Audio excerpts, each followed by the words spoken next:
Từ lu, của tên chú con nhỏ. Của chị cả. Có tư tàng con lũ của lên nó nè. Của tên chú con nhỏ. Của chân chú của nó của chị luôn tê. Chị cả chú con nhỏ. Coi cái chị dùng cờ nè. Nào có trò bò lâu ấy. Chị cả chú con nhỏ. Nào có trò bò lâu ấy. Chị cả chú con nhỏ.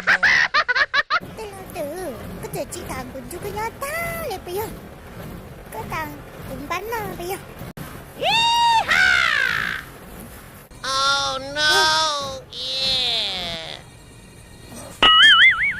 Chắc cứ xuống cầu luôn liều. Từ lúc cái lủng nữa.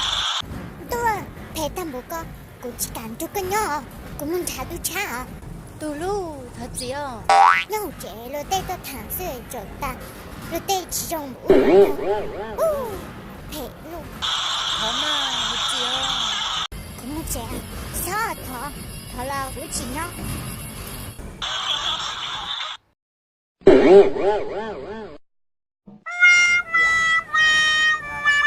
Giờ nó chê, chỉ lại lủng cục thả lể luôn.